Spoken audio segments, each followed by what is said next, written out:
There are moments in life when you stumble across a truth so profound, so unsettling, that it changes everything you thought you knew. Most people never get that moment. They live their entire lives within a system they don't understand, playing a game whose rules they never questioned, wondering why they work harder every year but fall further behind. They sense something isn't right, but they can't quite see it. The reason is simple. The truth about money was never meant to be seen. Tonight, I want to take you on a journey into that hidden world, a world where power wears the mask of progress, where control masquerades as compassion, where wealth is created not by labor but by legislation. It's the world of the creature, a beast born not from myth, but from meeting rooms forged not in darkness, but in deception. The creature I speak of lives among us, though few ever recognize it. It feeds on ignorance, it breathes inflation, and it grows stronger every time you trade freedom for comfort. Its name is the Federal Reserve. But this is not just a story about bankers or governments. It's a story about belief. It's about how we, the people, surrendered our sovereignty in exchange for paper promises. How we allowed a handful of men to convince us that debt is wealth, that spending is growth, that inflation is prosperity. It's about how we forgot that money is supposed to serve humanity, not the other way around. Let me ask you something. If you printed money in your basement, you'd go to prison. When the government does it, they call it a stimulus. Why? If counterfeiting is illegal because it steals purchasing power from honest people, then what do you call it when it's done with a logo and a license? The truth is, it's the same theft, only bigger and legal. For over a century, this system has quietly drained the lifeblood of productivity from those who create and transferred it to those who manipulate. It doesn't matter who's in office, what party's in power, or what promises are made, the result is always the same. The rich get richer not because they're lucky, but because they own the printing press. You see, the greatest trick the creature ever pulled was not hiding its existence. It was convincing you that it's necessary, that without it, chaos would reign, that it's there to protect you. But who protects you from it? The creature's genius lies not in secrecy, but in subtlety. It works through words, interest rates, liquidity, monetary policy, all designed to sound too complicated for ordinary people to challenge. But the truth, stripped of jargon, is brutally simple. They print money, you pay the price. Every time the dollar loses value, your time loses value. Every time the cost of living rises faster than your wages, you are being taxed without consent. Every time the government borrows, it is borrowing from your future. That is the invisible hand around your neck, soft enough not to choke but firm enough to guide. And the creature's grip tightens, not through violence but through dependence. Because a nation addicted to credit is a nation easy to control. But here's the good news. Every illusion dies the moment you see it. Once you understand how money really works, you can't be manipulated by it anymore. You can build your life, your wealth, and your future on foundations the creature can't touch. Truth, integrity, and value that cannot be printed or inflated away. The purpose of what you're about to hear is not to frighten you, but to free you. Because freedom doesn't begin with rebellion. It begins with realization. And realization begins with a single question, the one that the powerful never want you to ask. Who controls the money and why? Tonight we answer that question. And once you see the answer, once you understand how the creature came to life, how it grew, and how it continues to feed, you will never look at money, politics, or power the same way again. The lights you see in your city, the headlines on your screen, the debt on your children's shoulders, they are all footprints of the same beast. But as every empire has learned, no creature, no matter how vast, can survive when the people who built it wake up. So let's wake up, then wake up. Let's go back to that cold December night in 1910 when a private train left Hoboken under the cover of secrecy, carrying 7 men whose meeting would change the world forever. Let's step onto that train together. Let's lift the veil, and let's finally meet the creature from Jekyll Island. Imagine a cold December evening in 1910. A private train waits silently on a darkened platform in Hoboken, New Jersey. Its shades are drawn, its name is hidden. One by one, the most powerful men in America step aboard, not kings or generals, but bankers, industrialists, and politicians. They travel under assumed names, forbidden to speak to anyone, forbidden even to call each other by name. Their destination? An isolated island off the coast of Georgia, their mission to forever alter the future of money, liberty, and power. That night was the birth of a creature that would grow to dominate economies, enslave nations in debt, and make you believe that inflation is progress. That creature was the Federal Reserve. Most people live their entire lives without understanding where money comes from. They work, they earn, they save, and they spend, all within a system they assume is fair and stable. But what if that system was designed, from its very beginning, not to create prosperity, but to control it? What if the very institution you were taught was meant to stabilize the economy was built to do the opposite? To concentrate wealth at the top, while leaving the rest chasing numbers that vanish in their hands? The Federal Reserve is not federal, and it has no reserve. It is a private banking cartel masquerading as a public servant. Its creation was not an act of economic necessity, but of economic genius.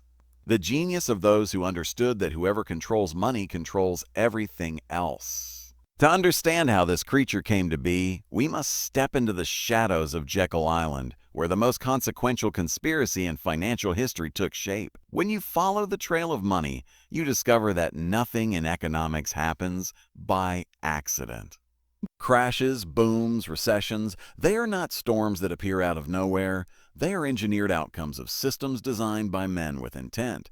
And the intent behind the Federal Reserve was clear: to create a mechanism that would allow the few to control the many, not by force, but by debt. Because debt is the modern form of slavery, invisible chains politely worn. Let's go back to that island. Picture the men aboard that train: Nelson Aldrich, senator and father-in-law to John D. Rockefeller Jr., Frank Vanderlip of National City Bank, Henry Davison, and Benjamin Strong of J.P. Morgan's empire, Paul Warburg, a German banker representing the Rothschild dynasty, and a few others who carried the ambitions of the world's richest families. Together, they represented 1/4 of the world's wealth. They met in total secrecy for 9 days, creating a plan that would allow them to consolidate the banking system under their control, a central bank disguised as a public service. The brilliance of the plan was not in its complexity, but in its simplicity. They knew that people would never accept a banking monopoly openly, so they created one in disguise. They gave it the name of Federal Reserve, wrapped it in the flag, and told the public it would protect them from financial panics. In truth, it was designed to protect the bankers from the public. The people believed it was their government saving them from Wall Street, but it was Wall Street saving itself from competition. Let's pause there and extract the first principle of financial freedom. If you don't know how money works, you will always work for those who do. Every dollar you earn, every loan you take, every tax you pay, they all exist within a framework built by someone else. Understanding that framework is not paranoia, it's power. Ignorance of money is the foundation of economic slavery. Now, let's look deeper. The meeting on Jekyll Island produced a blueprint for the Federal Reserve Act, which would later be sold to the American people as a safeguard against the very panics the bankers themselves created. The Panic of 1907 had been the perfect rehearsal. J.P. Morgan had orchestrated a financial scare so severe that Congress begged him for help. When the dust settled, he emerged as a hero, and the public became conditioned to believe that private bankers were the guardians of stability. That illusion paved the way for the Federal Reserve Act of 1913. When President Woodrow Wilson signed that act into law on December 23, 1913, while most of Congress was home for Christmas, the United States handed over its economic sovereignty to a cartel of private banks. That day marked the beginning of the most powerful financial empire ever created.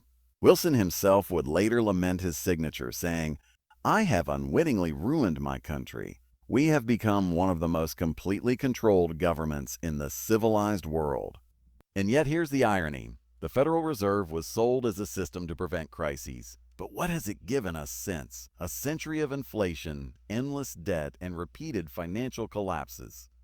Every major depression, recession, and war since 1913 has been funded, fueled, or facilitated by the Federal Reserve's ability to create money from nothing.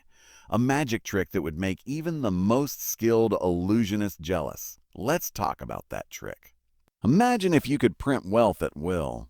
Imagine if every time you overspent, you could simply create new money and call it a stimulus. That's what the Federal Reserve does. It doesn't print wealth, it prints illusion. When it expands the money supply, it doesn't make the nation richer. It just dilutes the purchasing power of every dollar in existence. Inflation is not an accident. It is not a mysterious force of nature. It is a policy, a deliberate form of theft disguised as progress. And here lies the second principle of financial freedom.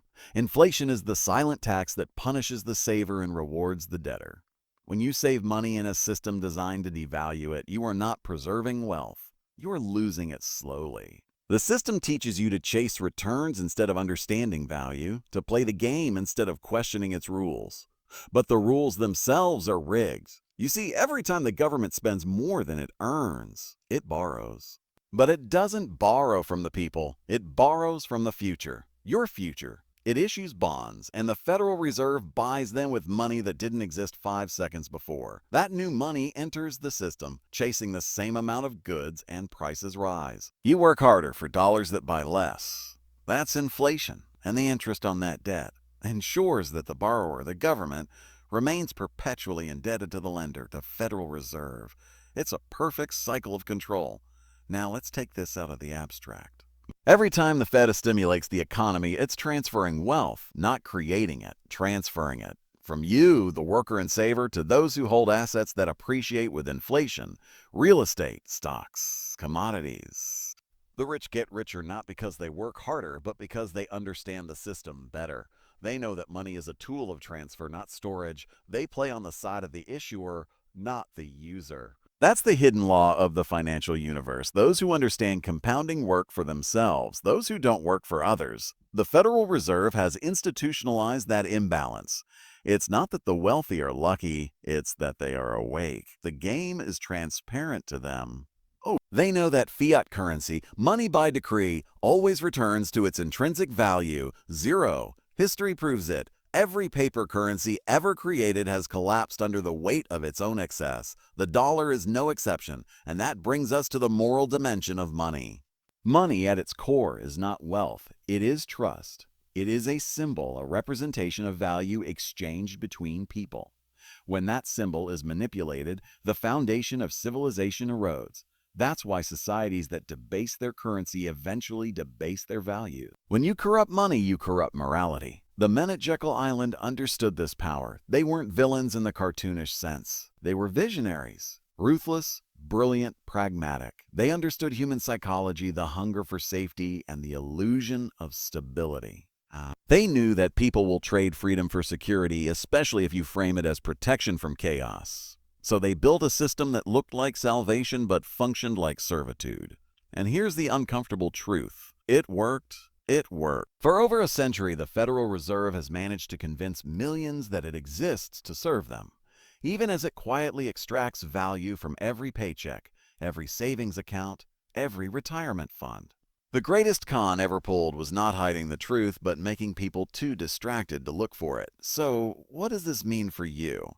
It means your path to freedom begins with awareness. You can't fight what you don't understand. You can't change the system overnight, but you can step outside its traps. Learn how money works. Learn how debt compounds, both financially and psychologically.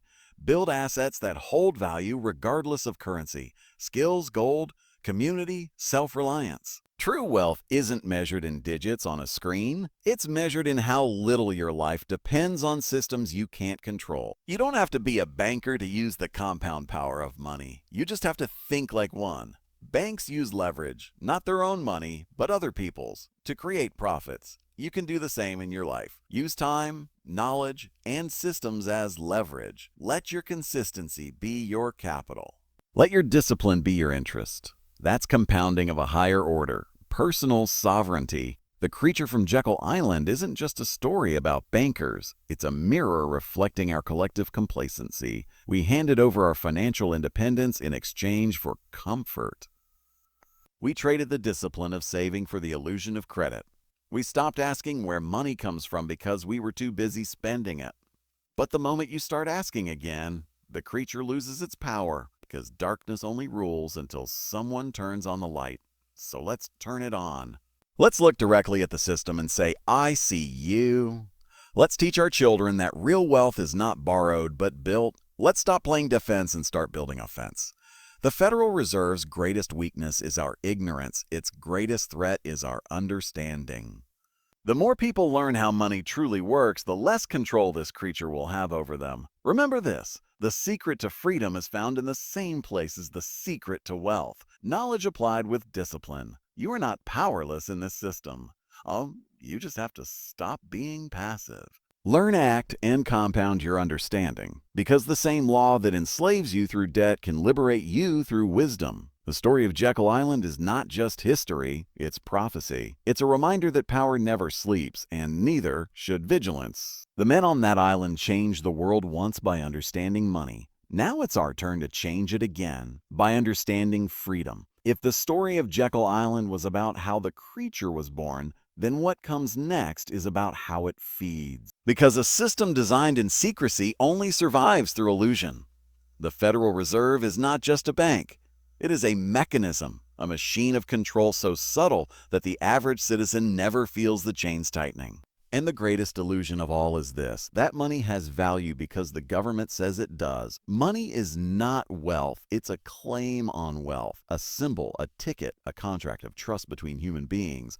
When that contract is corrupted, the symbol becomes a weapon. And that is precisely what has happened. The Federal Reserve took the simple concept of value and turned it into a system of perpetual debt, creating money not from gold, silver, or productivity, but from promises. Promises to pay. Promises backed by nothing more than confidence. Confidence engineered by propaganda and protected by complexity. Let's peel back the curtain. When you deposit $1,000 into your bank, you believe that money stays there, year in and out. But the moment it enters the system, it becomes something else entirely. The bank keeps only a fraction, perhaps $100, and loans out the rest. The borrower deposits that money into another bank, which again keeps a fraction and loans the remainder. This process repeats until your original $1,000 has magically multiplied into 10,000 circulating dollars, all created out of thin air. That's fractional reserve banking. And here's the punchline. None of that money existed before you made your deposit. It's debt money, conjured from credit, sustained by belief. The banks create money when they lend it, not when they earn it. Every dollar in circulation is someone's debt. And because the debt carries interest, the system can never be paid off in full. There will always be more debt than money to repay it. It's a treadmill that never stops, and the faster you run, the faster it spins. This is the second birth of the creature, the moment money and debt became the same thing. The Federal Reserve institutionalized this system, giving it legitimacy under the banner of a monetary policy. The phrase sounds responsible, almost noble, but what it really means is this: controlling the economy by manipulating the supply of credit. Expansion creates boom. Contraction creates bust. Both are tools and both serve the same masters. You've heard of the business cycle, the idea that the economy naturally rises and falls. But in truth, there is nothing natural about it. It's manufactured. Every boom is inflated by easy credit. Every bust is triggered by tightening that credit. The result? A continuous transfer of real assets from the many to the few. During the boom, the public borrows and spends. During the bust, they lose their homes, businesses, and savings, all repossessed by those who printed the money in the first place. The creature feeds not on productivity, but on volatility. Let me put it bluntly. Every economic crisis you've lived through, every recession, every inflation, every bailout is not a failure of the system. It is the system functioning exactly as designed. The Federal Reserve creates the disease, then sells the cure. Each new round of monetary expansion pushes the debt higher. Each new crisis justifies more control. And every time the public is told the same lie, that this time it's for their protection. Protection. That word should sound familiar. It was the same word used in 1913 when the Federal Reserve Act was passed. It was the same word used in 2008 when the banks demanded bailouts. Or protect the system, they said, as if the system and the people were one and the same. But the system they're protecting isn't yours, it's theirs. It's the same creature, older now, fatter, and far more powerful, feeding off inflation and debt while you pay the price in higher living costs and eroded savings. Inflation is not an accident of policy, it's the cornerstone of control. When new money is created faster than new goods and services, prices rise. But here's the deception: wages never rise as fast as prices. So the average worker runs harder, earns more dollars, and buys less with them. It's the perfect mechanism for quiet theft. No protests, no headlines, just a gradual erosion of value so subtle that most people never notice. They blame themselves for not budgeting well, for not saving enough. But how can you save something that's designed to lose value the moment you earn it? Every new dollar that enters circulation devalues every dollar already in existence. That's not wealth creation. That's wealth dilution. And yet, the Federal Reserve calls it a growth. They say inflation is necessary, that it stimulates spending. But ask yourself, who benefits from spending more when your dollar buys less? The answer is simple: those who own the assets that inflate. The banking elite, the political class, the corporations whose balance sheets rise with every devalued dollar. Inflation is not a tax you voted for, but it's the one you pay every day. Here's a principle I've come to live by. Inflation is government's way of taking your money without asking your permission. When they print new money, they don't need to raise taxes. They just steal value from the money already in your pocket. That's why inflation always outpaces wages in the long run. It's engineered to. The system ensures that the average citizen must keep borrowing just to maintain their standard of living. And the more you borrow, the more control they have. Now let's follow that money trail to its logical end. When the government spends beyond its means, it issues bonds, IU, to be repaid with future tax revenue. The Federal Reserve buys those bonds with money it creates out of nothing. The government gets to spend the new money immediately, while the rest of the population absorbs the inflation later. That's the scam. Politicians get reelected, bankers get richer, and you get the bill. This cycle is the heartbeat of the creature. Debt creates money, money creates inflation, creates dependency, dependency creates control. The goal isn't stability, it's obedience. Because when you depend on credit to survive, you're not free. You're compliant. You'll accept policies you would otherwise reject, laws you would otherwise resist, taxes you would otherwise protest, all in the name of economic recovery. And yet here's the paradox. The solution to this system's power lies within the very principle it exploits: compounding. The same mathematical law that enslaves the ignorant liberates the informed. When you compound debt, you build dependence. When you compound discipline, you build freedom. The key to escaping the Federal Reserve's trap isn't in fighting it directly, it's in outsmarting it. You must create your own economy, one built on real value, knowledge, skills, relationships, and hard assets that can't be printed into oblivion. Financial freedom begins when you stop playing the inflation game. The wealthy don't hold cash, they hold value. They buy assets that produce income or appreciate faster than inflation eats away at them. They invest in businesses, in gold, in land, in education, and anything the printing press can't replicate. That's why the system seems unfair, because it is. But unfair systems only crush those who refuse to adapt. Once you see the gears turning, you can start moving between them. Let me share a truth that could change your entire perspective on money. Every dollar you earn is a promise someone else made. And the value of that promise depends on trust. When trust dies, currencies die. That's why empires collapse not from outside attacks, but from internal corruption. They destroy their money, and in doing so, they destroy the confidence that sustains civilization. The fall of Rome, the hyperinflation of Weimar Germany, the collapse of Venezuela, all follow the same script. History doesn't repeat, but it does compound. And here's where it gets personal. Every empire believes it's immune until the math catches up. The United States is no exception. Our debt has surpassed our capacity to pay it back honestly. So the only way out is deception. Inflate the currency, monetize the debt, pretend everything's fine. It's a strategy as old as civilization itself. Print first, collapse later. But collapse doesn't have to mean catastrophe. For those who understand what's coming, it's a transfer. A rebalancing of value from the unprepared to the prepared. Preparation isn't paranoia, it's intelligence. It's about shifting from consumer to creator, from debtor to owner, from follower to leader. The Federal Reserve System thrives on people who consume and comply. Break that pattern and you become dangerous, because self-reliance is the ultimate rebellion. Every dollar you save in real assets, every skill you develop, every moment you invest in education, it's a strike against the creature's power. I often tell people, the opposite of inflation is innovation. You can't outprint a central bank, but you can outthink it. Build income streams that aren't tied to fiat currency.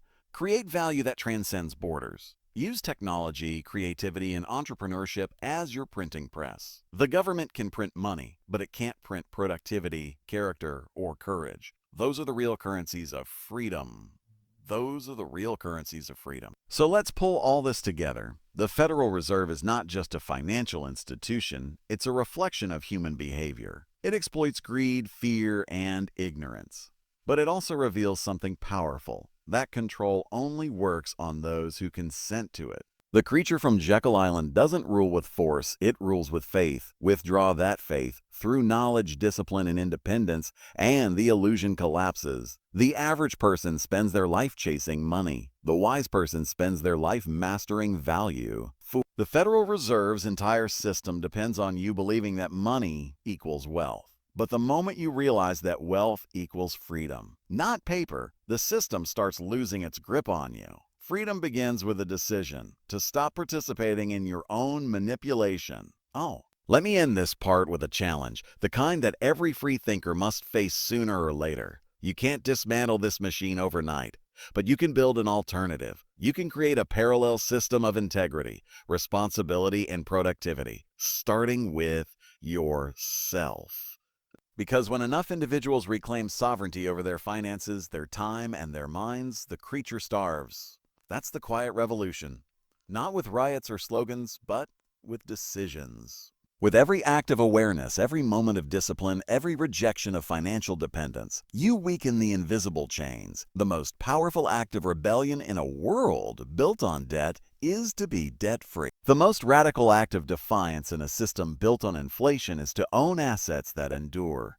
And the most revolutionary act of all is to see through the illusion, to stand before the creature and say, I am no longer afraid. Every empire that has ever risen and fallen has shared the same pattern. Power expands, wealth concentrates, currency inflates, and the people forget what value really is. They trade gold for paper, freedom for comfort, truth for convenience. And then, when the illusion becomes unsustainable, history resets the equation violently. The creature from Jekyll Island was not born in 1910. It is the latest incarnation of an ancient lineage.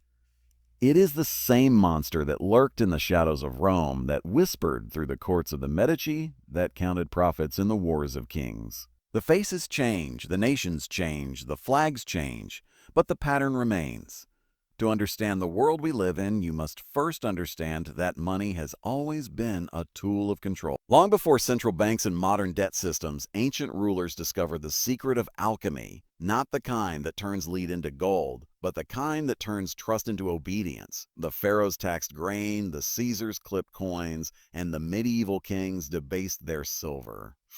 Each act of manipulation separated the rulers from the ruled, creating a silent hierarchy where value flowed upward. The invention of paper money only made the process more efficient. When wealth became an idea, control became invisible. Let's go back to the 14th century, to the rise of the Medici family in Florence. They began as merchants, dealing in wool and trade, but they soon discovered that the true wealth wasn't in the goods. It was in the financing. The Medici invented the modern banking system. Letters of credit, double-entry bookkeeping, interest as a revenue stream. They realized that money moved faster when it was borrowed. It was an elegant trick. Lend the same gold multiple times, collect interest from every borrower, and use influence to protect the process. Sound familiar? That was the seed of fractional reserve banking, 500 years before Jekyll Island. From Florence, the idea spread across Europe, evolving with every generation. By the 17th century, the Dutch had created the first central bank, the Bank of Amsterdam. It promised stability but delivered manipulation. When the bank began lending out deposits far in excess of its reserves, confidence faltered and the economy collapsed. Yet from the ashes of each crisis, a stronger, more sophisticated system emerged.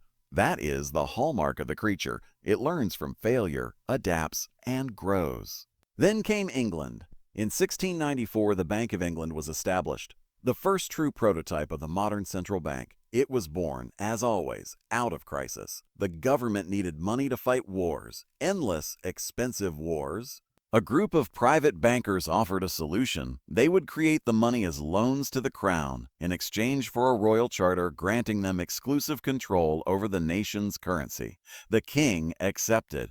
The bankers printed money, lent it to the government, collected interest from the taxes of the people, and repeated the process. Debt became institutionalized. The English people thought they were financing their own defense. In truth, they were financing their own servitude. This system spread across the globe like a virus carried by empire. Every colony inherited its master's disease. The American Revolution itself was, in part, a revolt against this financial tyranny. The colonies would have gladly borne the little tax on tea, Benjamin Franklin once said, had we not been robbed of our ability to issue our own money. The Founding Fathers understood this deeply. They fought not only for political independence, but for monetary sovereignty. They knew that if a nation surrendered its right to create its own currency, it surrendered everything else soon after. For a brief moment in history, America was free to issue its own money, backed by nothing but the productivity and faith of its people. But freedom, when not guarded, decays, and the creature, patient as always, waited for its return. By the 19th century, the Rothschild banking dynasty had risen to global prominence, perfecting the art of funding both sides of every war. They realized that conflict was the most profitable business in history. When nations fought, they borrowed. When they borrowed, bankers thrived. The Rothschilds mastered the game of neutrality, never fighting themselves, only financing. They created a network of influence so vast that it could move markets with a whisper. Nathan Rothschild once said after the Battle of Waterloo, "Of a man who controls Britain's money supply controls the British Empire." And through subtle alliances, they extended that control across Europe. But it wasn't only the Rothschilds. The pattern that began with kings borrowing from goldsmiths now operates through governments borrowing from institutions. The same cycle of debt and dependency repeats, only with more zeros and more victims. Every time humanity rebuilds, it rebuilds on the same flawed foundation. Because we never address the root. The belief that money can be created without labor, that prosperity can be legislated, that responsibility can be outsourced. And yet, here's the hope. Understanding this pattern gives you power. Knowledge is the ultimate hedge against manipulation. When you understand the cycle, you can position yourself outside of it. That's the first law of freedom. Don't get caught in the panic of the herd. When others are seduced by easy money, you stay disciplined. When others drown in debt, you stay liquid. When others believe the next bailout will save them, you build assets that can't be printed. Every generation has a choice, to repeat history or to rise above it. The creature thrives on repetition. Humanity thrives on awakening. You don't defeat it with outrage. You defeat it with outrage. You defeat it with awareness. Because once enough people understand how the system works, its foundation of illusion begins to crumble. Remember this truth. Debt is a tool, but it's also a test. Used wisely, it can create leverage. Used blindly, it creates slavery. Every empire that fell learned this too late. You still have time to learn it now. The Federal Reserve is not invincible. It is sustained by consent, by compliance, by our collective willingness to believe that paper is wealth and that inflation is progress. Withdraw that belief, and you withdraw its lifeblood. You can't change the past, but you can change how the story ends. The cycle of history doesn't have to end in collapse. It can end in clarity. The moment we start demanding honest money, honest accounting, honest governance, the creature will starve. It can survive corruption, but it cannot survive consciousness. We are standing at the same crossroads that every civilization has faced. One path leads to the comfort of illusion, the other to the challenge of responsibility. One keeps you a subject, the other makes you sovereign. Every great awakening in history began with individuals who decided to stop participating in their own deception. You can be one of them. The pattern of money and power may be ancient, but so is the human spirit's desire for truth. That desire has survived every empire, every manipulation, every cycle of debt, and it will survive this one too if we choose it, because no creature, no matter how large, can withstand the light of understanding forever. When the smoke of the Second World War cleared, the world stood exhausted, broken, and in debt. Europe was shattered, Asia was bleeding, and America, untouched by invasion and strengthened by war production, emerged as the unquestioned economic power. But victory was not just measured in weapons or borders. It was measured in control of currencies, of credit, of reconstruction. And at that precise moment in history, the creature from Jekyll Island took its first global breath. Because when nations are on their knees, debt becomes diplomacy. The winners rebuild the world not only with bricks and steel, but with loans and ledgers. In 1944, at a quiet resort in New Hampshire, the architects of finance gathered again, this time in the open, to create a new monetary order. They called it the Bretton Woods system. Its purpose, they said, was to prevent another depression and ensure lasting peace through economic cooperation. The story sounded noble, as it always does. But behind the language of stability lay the same ancient strategy: centralize control of money, then use it to shape nations. Under Bretton Woods, the U.S. dollar was crowned the world's reserve currency. Every other nation would peg its currency to the dollar, and the dollar itself would be backed by gold. At least in theory. The creature had achieved what every manipulator dreams of: normalization. People stopped questioning why prices rose every year. They accepted debt as part of life. They celebrated credit cards, student loans, and mortgages as signs of prosperity. But debt is not prosperity. Debt is tomorrow's slavery disguised as today's comfort. By the 1990s, the Federal Reserve had become not just a national institution, but a global oracle. Its chairman, Alan Greenspan, was treated like a high priest of finance. When he spoke, markets trembled. When he cut interest rates, entire nations adjusted their economies. The illusion of control had reached its zenith. The creature now dictated the tempo of world trade, the rhythm of growth, the boundaries of recession. And all of it rested on one fragile foundation: confidence. But confidence is not a resource, it is an emotion, and emotions are fickle. The dot-com bubble, the housing bubble, the global financial crisis of 2008, each one exposed the same flaw: you cannot print trust. Every boom fueled by easy credit ends in collapse, and every collapse is followed by a bailout that rewards the very architects of failure. After 2008, the Federal Reserve expanded its balance sheet to levels previously unthinkable, pumping trillions into the system. The justification was familiar: to stabilize markets. But in truth, the bailout was not for the people, it was for the machine.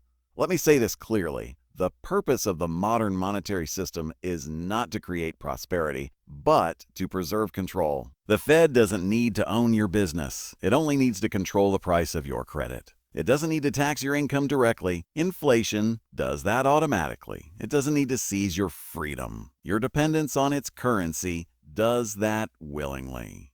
The world that emerged after World War II was built on faith. Faith in the dollar, faith in central banks, faith in the myth of endless growth. But faith without discipline becomes delusion. And we are now living in the era of delusion, where debt is wealth, spending is saving, and printing is productivity.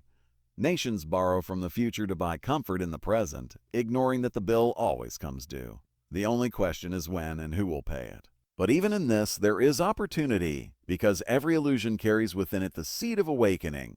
When a system overreaches, it reveals itself. And today, as the dollar faces competition from digital currencies, from nations trading outside its orbit, from a world tired of being held hostage to one country's printing press, the cracks are widening. The next chapter is not collapse, but correction. The creature is wounded. And when the system resets, those who understand real value will rise. So, how do you prepare? Not by fear, but by foresight. The first rule of freedom is this: never store your life's work in a system designed to devalue it. Move beyond fiat illusions. Own real assets: tangible, productive, scarce. Land, metals, knowledge, relationships, innovation. The kind of wealth that cannot be printed or confiscated. The second rule is to master cash flow. Cash is not king, control is. The more control you have over your income streams, the less the system can control you. Build multiple sources of income that serve real needs, not speculative whims. And the third rule is philosophical. Trust yourself more than institutions. Every empire's final chapter begins when its citizens forget how to think independently. You must reclaim the ability to question, to calculate, to choose. The most dangerous addiction is not to credit, it's to convenience. The more convenient the system becomes, the more control it demands. The antidote is intentionality, deliberate living, deliberate earning, deliberate saving. Do not fear the collapse of illusions. Welcome it, because only when false systems crumble can truth rebuild. History is not ending, it's resetting. We are moving from an age of debt to an age of decentralization, from centralized currencies to distributed value, from dependence to sovereignty. The same technological forces that empowered the creature are now empowering individuals. The printing press once gave power to kings and bankers. Now it gives power to coders and creators. Information is the new gold, and those who refine it will be the new architects of freedom. I've said this before, and I'll say it again. The opposite of enslavement is understanding. When you understand how the system works, you are no longer its victim. You become a free participant in the game, or better yet, a designer of new games. The Federal Reserve, Bretton Woods, the petrodollar, they are just chapters in a long story. But stories end. Principles endure. And the principle that has always triumphed over tyranny is simple. Reality wins. You can counterfeit money, but you cannot counterfeit value.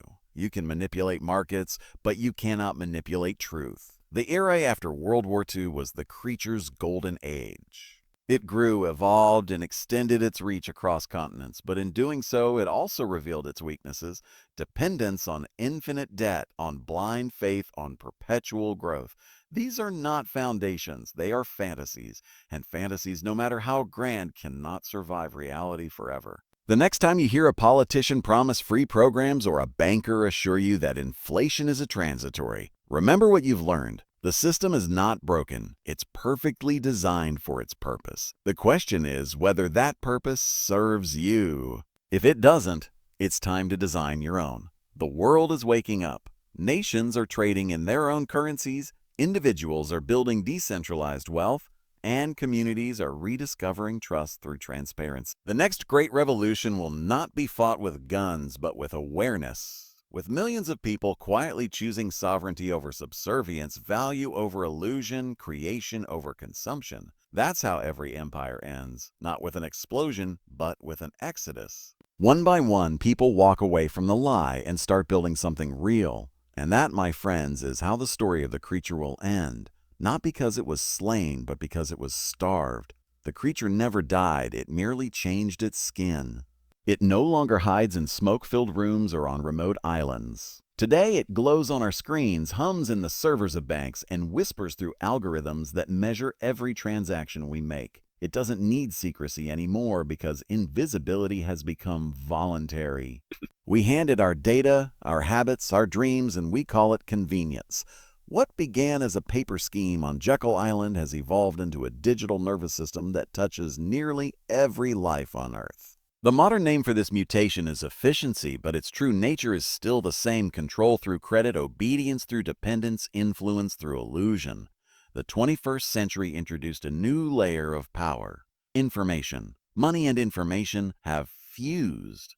Every swipe of a card, every tap of a phone, every click to buy is not only a payment, it's a confession. We are telling the system who we are, what we value, how we move.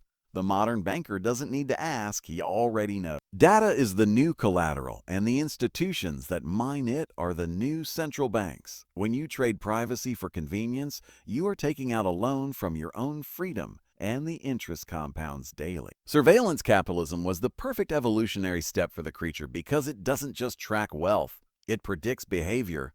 The same formulas that price mortgages now price human attention.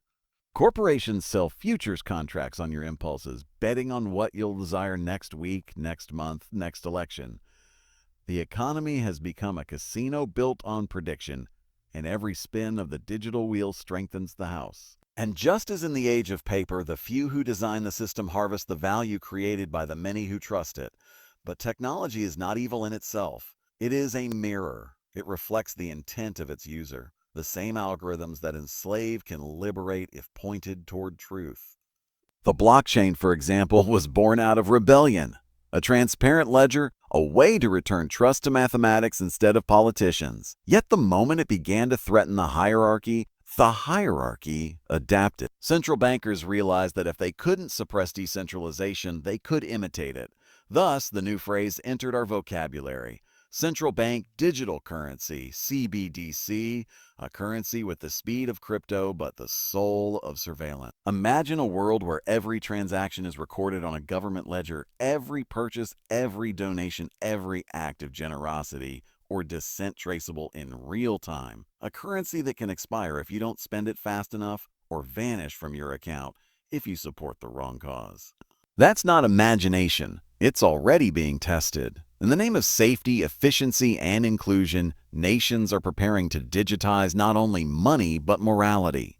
The creature learned that physical cash still gave citizens a sliver of anonymity, a last refuge of freedom. So it plans to eliminate that refuge entirely. Freedom is not lost in one dramatic battle. It fades quietly, transaction by transaction, convenience by convenience. When you can buy anything but you cannot buy privacy, you are already in a prison without walls. And yet the same pattern that enslaves can also awaken, because once again we find ourselves at the edge of revelation. The more invasive the system becomes, the more obvious it becomes. Control can never remain invisible forever. It eventually reveals its face through arrogance. History tells us that every form of centralized currency ends not through revolution but through obsolescence. The people simply stop believing. They migrate toward whatever form of exchange feels honest, stable, and human. Gold once played that role, then paper, then plastic, now code. The question is not which technology we use, but who controls it and why. The lesson of Jekyll Island must not be forgotten. The issue is never merely money. It is the architecture of trust behind it. After 2008, when the financial world stood on the brink again, ordinary citizens began asking dangerous questions. They wanted to know why the architects of collapse were rewarded, why trillions were conjured to rescue banks, but not households. Those questions birthed movements, innovations, and most importantly, awareness. For the first time in a century, people began to see the mechanism itself instead of just the symptoms. That awakening terrified the system, so it offered distractions, low interest rates, endless entertainment, and the dopamine of digital life. Keep them scrolling, keep them spending, keep them numb. But underneath the surface, the math continued its march. Global debt passed hundreds of trillions. Derivatives, those abstract bets on bets, reached quadrillions. Nations pretended that numbers could grow forever, forgetting that every digit still represents time, labor, and energy from someone, somewhere. The illusion of infinite credit collides eventually with the reality of finite productivity. When that collision comes, resets occur quietly first, then all at once. You and I cannot stop the next reset, but we can choose our position when it happens. We can be spectators or participants, victims or visionaries. The creature thrives on panic. It feeds on fear. The antidote is calm clarity. Understand that collapse to a system of lies is not tragedy. It is truth asserting itself. Real value doesn't vanish. It merely changes hands. Those who hold illusions lose them. Those who hold substance gain. So what then is substance in this digital age? It is anything rooted in reality and integrity. Skills that solve real problems. Businesses that produce tangible benefit. Communities that share trust without needing permission from a platform. Assets that exist outside the screen, land, tools, art, gold, ideas. These are not relics. They are anchors. In a storm of code and counterfeit, anchors keep you sane. We must also reclaim our minds from the hypnosis of instant gratification. The creature knows our weakness for immediacy. It offers same-day delivery, one-click wealth, overnight fame. But true prosperity is still governed by the same law that built every enduring fortune. Compound effort over time. That law cannot be digitized. You cannot outsource discipline to an app. Every click that promises a shortcut is a toll booth on the road to mediocrity. The real secret remains unchanged. Small, wise actions repeated daily, amplified by knowledge, multiplied by patience. Financial freedom in this century will not be measured by how much digital currency you hold, but by how little the system knows about you. Privacy will become the new wealth. Independence the new status symbol. The winners of tomorrow will be those who learn to navigate both worlds, the physical and the digital, without being owned by either. Build bridges, not chains. Use technology, but do not worship it. Let algorithms assist your intelligence, not replace it. Many ask, what can one person do against a machine so vast? The answer is everything that matters. You can think critically. You can question authority. You can refuse unnecessary debt. You can educate your children about real value. You can support honest money, honest trade, honest labor. You can opt out of manipulation by simply refusing to finance it with your attention or your obedience. Every small act of independence weakens the illusion that the system is inevitable. And here's the paradox the creature never understood. Control breeds creativity. Every attempt to cage humanity produces minds that learn to escape. The same surveillance tools built to monitor have also connected the world's truth seekers. A century ago, a man exposing the Federal Reserve could speak to a room of hundreds. Today, he can speak to millions instantly. Knowledge has been decentralized. The printing press of our age is the network, and every awakened soul is a publisher of freedom. Still, the battle is psychological as much as economic. The new propaganda doesn't come through government pamphlets. It arrives through curated feeds, through a fact-checking, through the subtle shaping of perception. They don't need to censor you if they can distract you. They don't need to burn books if they can bury truth under an avalanche of trivia. So guard your attention. It is the currency of consciousness, and every advertisement, every notification, every headline is bidding for it. Spend it wisely. There is a deeper principle at work here, one the creature can never comprehend. The human spirit's instinct for sovereignty. For thousands of years, systems have risen promising safety, and people have traded liberty for it, until they remember that safety without choice is suffocation.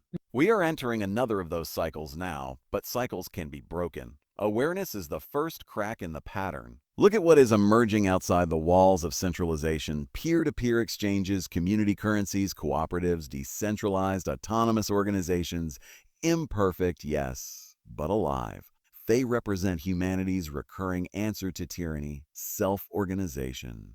The same impulse that built black markets under empires now builds open-source economies in cyberspace. When people cannot find fairness within the system, they invent systems of their own. And this is where hope resides. The creature cannot evolve faster than human consciousness. Every time its control expands, the number of awake minds expands faster. You can see it in the young who question student debt, in entrepreneurs who build without banks, in families who choose simplicity over status, in individuals who trade attention for authenticity.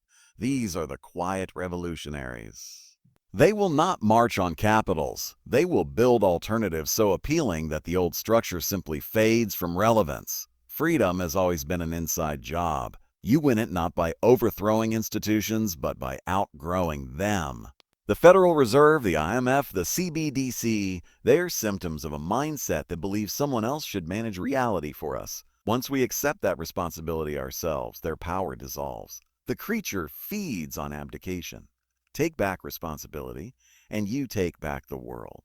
So here's my invitation to you. Become ungovernable not by chaos, but by character. Make your integrity your currency. Make your word your bond. Make your actions your investment in a future that no algorithm can predict. When enough people live that way, the metrics of control become meaningless. You cannot enslave a population that measures wealth by freedom. Remember, technology will keep changing. Principles will not. The law of compounding effort, of value built through discipline, of freedom earned through knowledge, these remain eternal.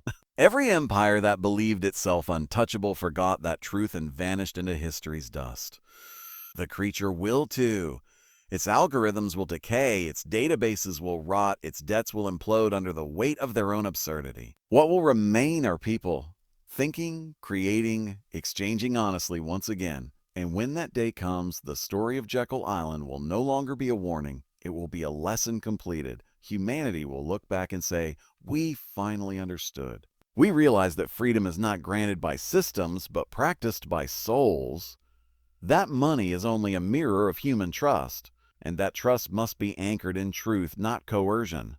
We remembered that the power to create value has always been within us, not within the walls of any central bank. That is where the next renaissance begins, not with policy, but with principle, not with revolution, but with revelation.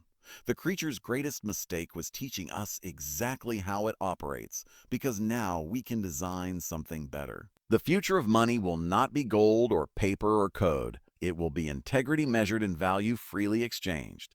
So keep your eyes open, your mind clear, and your courage intact. Build, learn, share, and refuse to live by lies. Because every moment you choose awareness over ignorance, creation over consumption, self-reliance over dependency, you are writing the epilogue of this story. And in that epilogue, the creature finally meets its end, not in anger or destruction, but in irrelevance. There comes a moment in every great struggle when the fog begins to lift, when the people who once lived in confusion start to see the architecture of their own imprisonment. That moment is now. For over a century, the creature born on Jekyll Island has grown, adapted, and devoured.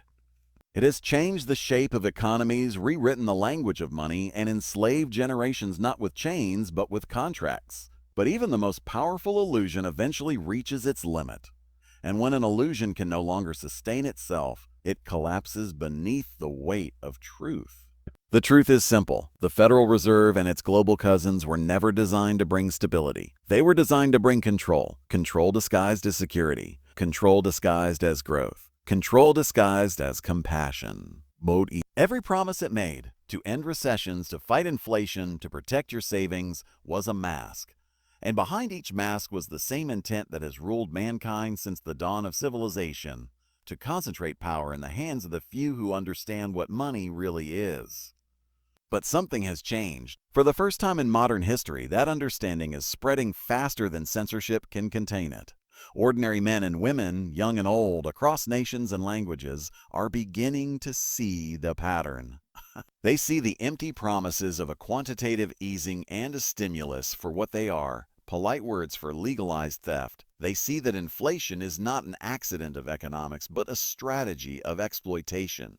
They see that government debt is not a burden we inherit, but a leash we accept. And when enough people see clearly, the fog lifts. The creature loses its camouflage. And that, my friends, is what terrifies it most. The real revolution is not political. It is psychological. The power of the few over the many exists only because the many believe they are powerless. The central banks, the financial cartels, the global institutions, they are not gods. They are agreements. And agreements can be rewritten. The moment humanity remembers that value comes from its labor, not its lenders, from its creation, not its credit, the old order will begin to crumble like dust in a strong wind. The fall of the creature will not come with violence. It will come with awareness. The moment people stop believing in the system ceases to exist. That is the unspoken law of all tyranny. The Soviet Union didn't collapse because of bombs. It collapsed because its citizens stopped pretending the illusion worked. The same will happen here. The dollar, the euro, the yen. Every fiat currency ever created has followed the same arc. Birth in secrecy, growth in deceit, decay in arrogance, and death in mathematics. The laws of compounding debt cannot be negotiated with. When you promise what cannot be repaid, time becomes the executioner. But collapse is not the end. Collapse is clarity. It is the opportunity to start again, this time with integrity. And that, more than anything, is what we must prepare for. There will come a time, perhaps soon, when the lights of the old financial order will flicker. Markets will convulse. Governments will announce new systems, new currencies, new digital solutions. They will tell you this is the only way to restore stability. They will offer you security in exchange for surveillance, convenience in exchange for compliance. And in that moment, you must remember everything you have learned. Stability without freedom is slavery with polite branding. Do not fear the reset, fear the surrender. The system can only reclaim its power if we give it our consent again. It can only enslave those who seek comfort more than conscience. The antidote to financial tyranny is not chaos. It is competence. It is a generation of men and women who know how to produce value without permission, how to build wealth without deception, how to exchange truth without intermediaries. That is the new revolution. It doesn't need barricades or battles, only bravery and discipline. When I began studying this system decades ago, I believed the story of the Federal Reserve was about money. But over the years, I came to see that it was really about morality, because money, at its core, is a moral contract. It's a reflection of how we treat one another, how we value effort, how we define fairness. When money is corrupted, morality follows. When money is debased, society decays. You cannot have honest government with dishonest money. You cannot build freedom on a foundation of fraud. The restoration of liberty must begin with the restoration of value, and that begins inside each of us. Each choice you make is a transaction between integrity and compromise. Each time you choose honesty over expedience, truth over comfort, discipline over distraction, you are minting the real currency of freedom. The creature cannot touch that. It cannot devalue character. It cannot counterfeit courage. It cannot inflate wisdom. Those are the assets that outlast empire. It all matters. And one day, when the historians of the future look back on this era, they won't write about the collapse of the dollar or the fall of the Fed. They will write about the awakening, the moment humanity remembered that money is not the master of life, but the servant of purpose. They will write about how ordinary people, armed with understanding, rebuilt trust from the ground up and restored dignity to the idea of exchange. This is not fantasy. It is the next chapter. If we choose to write it, the creature story ends the same way all tyrannies do, with irrelevance. But humanity's story continues, as it always has, toward greater wisdom, greater freedom, greater understanding. Because truth, once seen, cannot be unseen. Freedom, once tasted, cannot be forgotten. And a people who know how money works can never again be enslaved by those who don't. So I leave you with this. Stop fearing collapse and start preparing for rebirth. Stop clinging to systems that lie and start building systems that last. The future is not written by those who complain. It's written by those who create. You have the tools. You have the knowledge. You have the responsibility. Be the generation that ends the cycle. Be the mind that sees through illusion. Be the builder of the next economy. One grounded not in debt, but in dignity, not in manipulation, but in meaning. Because in the end, the greatest wealth is not what you accumulate, it's what you awaken.